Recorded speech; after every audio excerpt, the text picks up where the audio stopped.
President Aquino delivered his last State of the Nation address, and protesters are out in force in front of the Philippine Congress. Jamila Alandogan has been following the story. For the protesters here, Aquino's government is a disappointment. Despite reports of economic growth, it still has not trickled to those who need it most. Poverty incidence has risen to over 25%, with no improvement in the delivery of basic services. More than 50% of Filipinos die without even having access to medical services. And his so-called corruption reforms is seen largely as selective. Earlier this year, the Sri Lankan government banned a herbicide called glyphosate.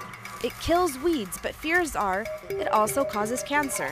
Manel Fernandez discovered that despite the government ban, there's a booming black market in chemicals for farmers. The government banned glyphosate in May this year, making Sri Lanka only the second country in the world to do so.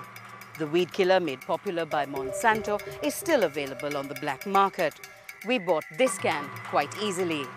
Despite its wide use, researchers say it's not only killing weeds, but humans as well.